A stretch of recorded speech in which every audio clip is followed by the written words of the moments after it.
Hello guys, स्वागत आहे तुमचं माझ्या नवीन एका अशा मिनी ब्लॉगमध्ये. आणि माझे व्हिडिओ तुम्हाला कसे वाटतात नक्कीच मला कॉमेंट्समध्ये सांगा. कारण तुमच्या एक सबस्क्राईबसाठी मी खूप जास्त मेहनत घेते. आणि गाईज प्लीज एक सबस्क्राईब करून द्या यार, कारण मी खूप जास्त मेहनत घेते आणि तुमचं सबस्क्राईब माझ्यासाठी खूप जास्त इम्पॉर्टंट आहे. So please. त्यानंतर आज मी माझ्या रेसिपीकडे आपण वळूयात, जी की आज होती दाल चकोल्याची रेसिपी. तर तीच इथं म्हटलं थोडीफार तुमच्यासोबत शेअर करावी. आणि त्यानंतर पीठ वगैरे भिजून घेतलं, डाळ शिजायला ठेवली आणि माझ्या पूर्णपणे डाळ उतू गेलेली. किचन पण सगळा माझा खराब झालेला. आणि मग किचन वगैरे क्लीन केला एकदा. आणि किचन खराब जर असेल ना तर स्वयंपाक करायची बिलकुल पण इच्छा होत नाही. तुमच्या पण सोबत असंच होतं का नक्की मला कॉमेंट्समध्ये सांगा.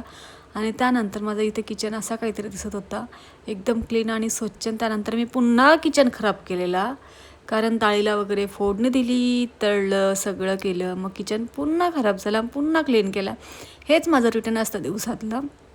त्यानंतर इथे माझा चकोल्या बनवायला टायमिंग होता अजून, त्याच्यासाठी मी इथे पापड्या वगैरे भरभर अशा तळून घेतल्या, कारण मला भूक लागलेली होती आणि दाल चकोल्या बनवायला टाईम होता.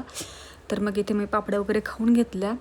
आणि दाल चकोल्या कशा गरमागरमच छान लागतात, कारण त्या ऑलरेडी त्यात डाळ असते, चपातीचं पीठ असतं, ते अजून घट्ट होतं. मग त्याच्यामुळे मी गरमागरम जेवायच्या पहिले म्हटलं 15 मिनिट दाल चकोल्या बनवूयात आपण. मग इथे मस्त मी की डाळ चकोल्या आज बनवून घेतल्या. आणि लिटरली खरं सांगते खूप भन्नाट झालेली काय रेसिपी. थोडं ना चिंचेचं पाणी पण टाकायचं, अजून आंबटपणा आणि टेस्ट मस्त लागते, एक नंबर. त्यानंतर पुन्हा मी इथे किचन मस्तपैकी साफ केला. आणि माझं मीठ पण संपलेलं आज. पण मग अनफॉर्च्युनेटली आपण रात्रीचं मीठ कुणाकडे मागत नसतो आणि घेत पण नसतो. माझ्या मम्मीने मला असं सांगितलेलं आहे. सो बाय, भेटूयात नेक्स्ट ब्लॉगमध्ये. Stay tune.